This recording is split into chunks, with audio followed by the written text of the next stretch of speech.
It's 40 days into a standoff nobody's winning. Every morning, same routine.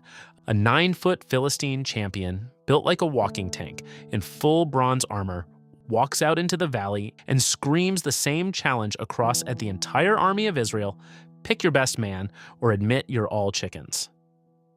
Every morning, the entire army of Israel looks at him and quietly reconsiders their life choices. Not one step forward, 40 days straight.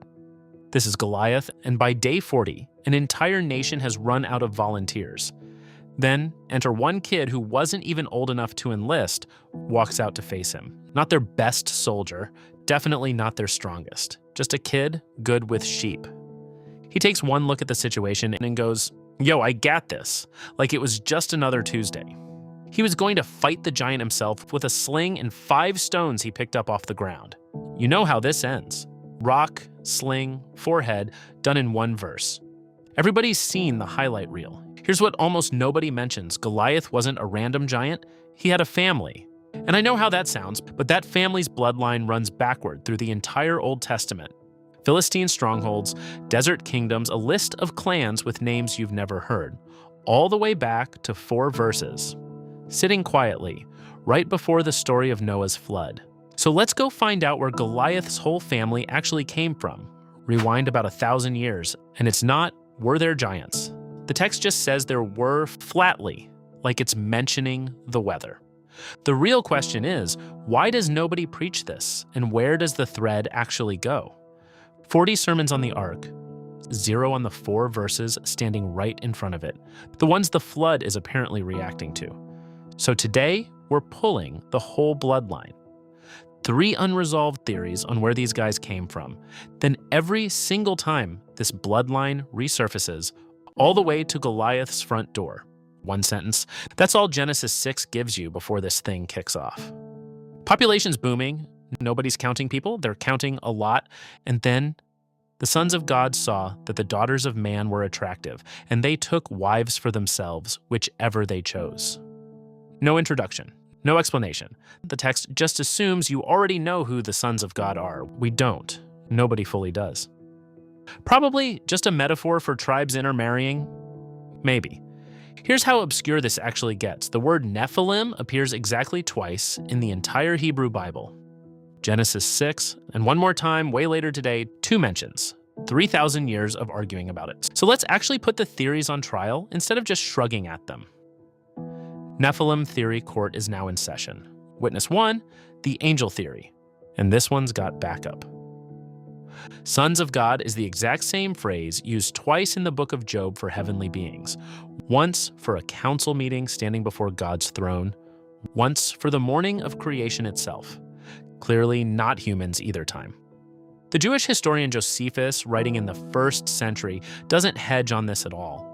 He states outright that angels had children with human women and calls the result exactly what you'd expect: giants. And centuries later, 2 separate New Testament writers seem to agree. Peter writes about angels who sinned being held for judgment in the very same sentence as the flood generation. Jude says almost the same thing: angels who didn't stay where they belonged, kept in chains for judgment. 2 independent New Testament authors, both circling back to Genesis 6. Compelling, still noted. Next. Witness 2, the royalty theory. Ancient kings straight up called themselves sons of the gods, a job title, not a bloodline claim. This read, tyrant kings grabbing whatever wives they wanted because nobody could stop them. Bronze Age terms, no HR. No angels required, just power with 0 checks on it. This is the read most modern scholars actually lean toward once you compare it to how other ancient Near Eastern texts talk about their own kings. Also compelling, this court remains extremely torn. Witness 3, the Sethite theory. Godly line marries corrupt line. Bloodlines blur into unchecked tyranny. Giants means larger than life, not literally tall. This was Augustine's read in The City of God centuries into the debate, mostly because, in his own words, he could by no means believe God's holy angels could have fallen like that. Verdict. Let's not cop out here. 2 independent New Testament writers reading this exact passage 1,000 years apart from each other, both landing on angels. That's about as close to a paper trail as a debate this old gets. It's still not fully settled. Scholars are still divided today. But if you're betting on the oldest, most textually backed read, smart money's on Witness 1. And whichever witness you believe, the text itself barely reacts. Genesis 6 isn't a monster movie, it's 4 verses of something broke here. Dropped with almost zero explanation right before the reset button. The text tells you what happened. It just never tells you why. It moves on so fast you'd miss it if you blinked. One line calling these guys the mighty men of old, the men of renown. And then straight into the next sentence, renown. Famous enough that people were still name-dropping them centuries later. No height given, no head count, nothing. Just, this happened. It was bad enough that 2 verses later, God looks at the whole earth and decides the whole thing needs scrapped and rebuilt, which in flood committee terms might be the fastest a demolition order's ever gone through.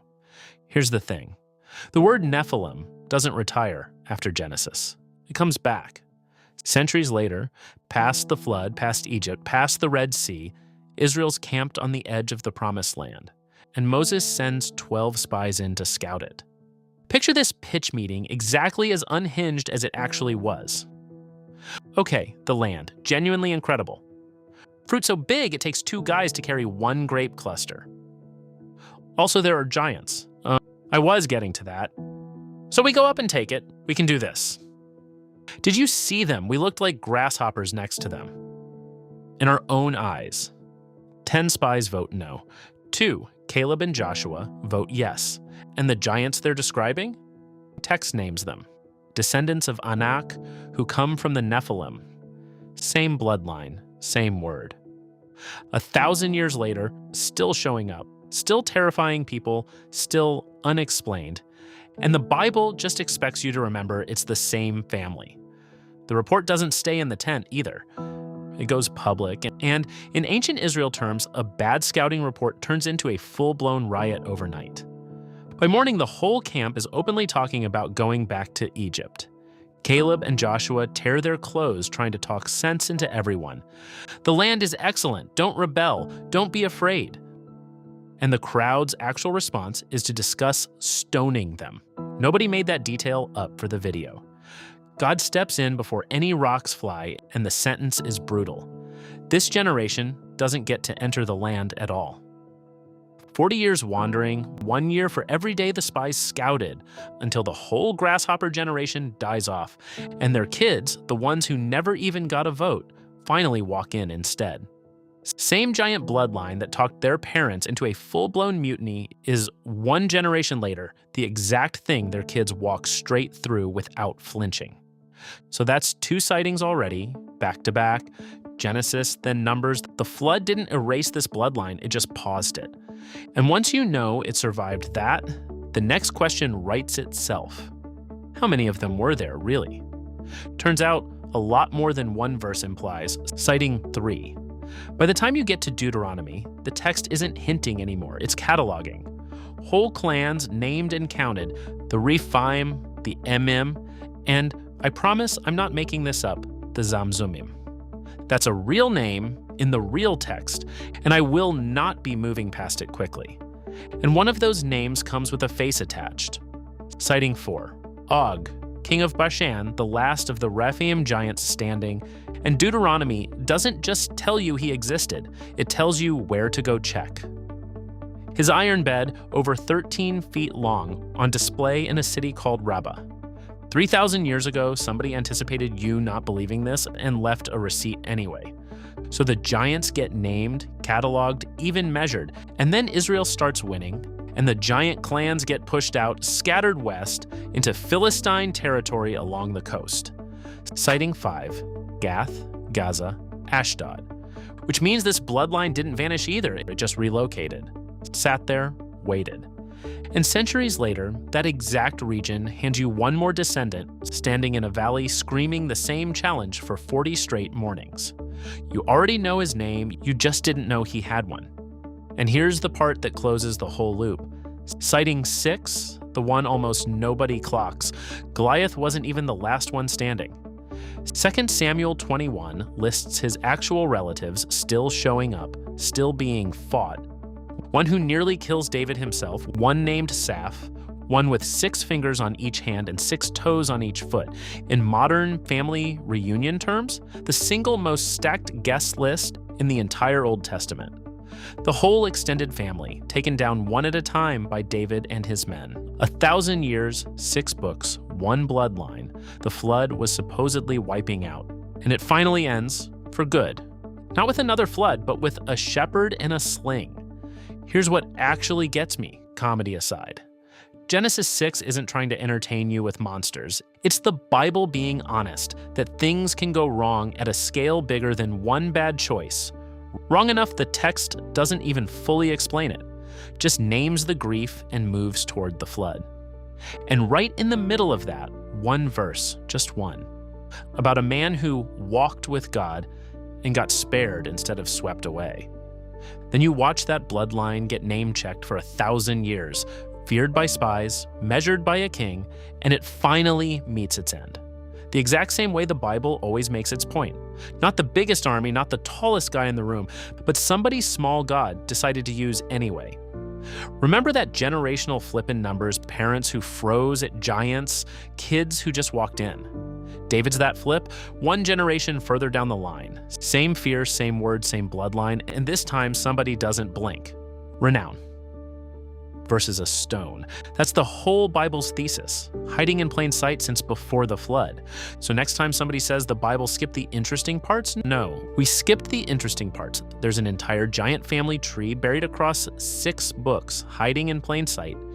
And it took a shepherd, a sling, and one very stubborn video to finally dig it all up. Subscribe, there's more buried where that came from.